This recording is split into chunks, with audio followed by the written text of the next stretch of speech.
అసలు విజయసాయి రెడ్డికి పరువుందా? పరువు నష్టం దావా వేయడానికి? నీకు దమ్ముంటే నాపై పరువు నష్టం దావా వేయి. చూసుకుందాం. కాకినాడ పోర్టు అంశాన్ని పక్కదారి పట్టించేందుకు మైండ్ గేమ్ ఆడుతున్నారు. జగన్ వైసీపీ నాయకులపై బాధితులే ముందుకు వచ్చి కేసులు పెడుతున్నారు. వారిపై చట్టపరంగా చర్యలు తీసుకుంటే సహించలేక నోరు పారేసుకుంటున్నారు. గతంలో విశాఖలో మీడియా ప్రతినిధుల్ని బూతులు తిట్టిన విజయసాయిరెడ్డి ఆ తర్వాత నుంచి హైదరాబాద్లో కూర్చుని మాట్లాడుతున్నాడు. ఏపీకి వస్తే మీడియా వాళ్ళే కొడతారని విజయసాయిరెడ్డికి భయం.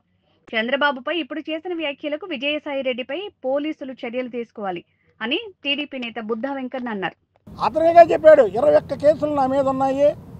మళ్ళీ అందులో నేను ఫారెన్ వెళ్ళడానికి ఏదేదో గోల్డ్ మెడల్ లాగా ఎవడదని చెప్తాడంటే బుద్ధున్నవాడు.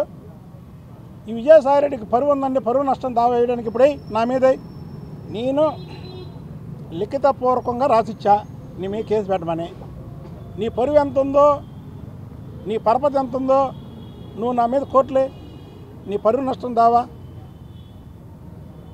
ఇదేంటంటే ఒక మైండ్ గేమ్ ఆడి ఇవాళ వైసీపీ పార్టీ అనేది టైటానిక్ షిప్ లాగా మునిగిపోయింది. దాన్ని ఎంత లేపుదామన్నా వీళ్ళ వల్ల కాట్లా లేపడానికి. ఇక ఆఖరికి ఏంటంటే ఈ కేవీరావు పెట్టిన కేసులో జగన్మోహన్ రెడ్డి తప్పుకోవడానికి ఒక కులాలను తీసుకురావడం, చంద్రబాబు నాయుడు గారు యాక్షన్ తీసుకుంటాడని ముందే ఒక కులాన్ని అంటకట్టాడు. కాబట్టికి దాని మీద కులాల గురించి కూడా మాట్లాడకూడదు. ఇవాళ జగన్మోహన్ రెడ్డి మీద మేము జగన్మోహన్ రెడ్డి ఫలానా రెడ్డిని కాపాడాడని ఎప్పుడైనా చెప్పామా? అంటే కమ్మ కులానికి చెందినటువంటి వ్యక్తుల ఆస్తులు మీరు లాక్కుంటే ఈ ప్రభుత్వంలో ముందుకొచ్చి వాళ్ళు కేసులు పెడితే ఆ కేసుల మీద ప్రభుత్వం ఏ చర్య తీసుకోకూడదా? ఇదంతా మైండ్ గేమ్. ప్రజల్లో ఒక కులాన్ని రెచ్చగొట్టడానికి, ఒక కుల పిచ్చిని తీసుకురావడానికి ఆడుతున్నటువంటి డ్రామా. ఈ విజయసాయిరెడ్డిని ఈ రెండింటి మీద ఏ సెక్షన్లు అయితే వీటికి వర్తిస్తాయో ఈ సెక్షన్లో విజయవాడలో అతను అరెస్ట్ చేయాలి. ఓసారి మీడియా మిత్రులందరిని తిట్టి అప్పటి నుంచి హైదరాబాద్లో ప్రెస్ మీట్ పెడుతున్నాడు. ఇక్కడ పెట్టట్లా, ఇక్కడికి వస్తే మీరు కొడతారని హైదరాబాద్లో పెడుతున్నాడు. మేము ఒకటే చెబుతున్నాం విజయసాయిరెడ్డికి, ఈ కేసులోంచి నువ్వు తప్పుకునే పరిస్థితే లేదు. నువ్వు ఎక్కడున్నా సరే ఈ రెండింటి మీద నీ మీద కేసులు కట్టాల్సిందే. పోలీస్ కమిషనర్ గారికి మొత్తం వివరించి చెప్పా. నీ మీద ఒకవేళ పోలీసు వారు ఏదన్నా కట్టకపోతే దీన్ని నేను కోర్టుకు కూడా వెళ్తా.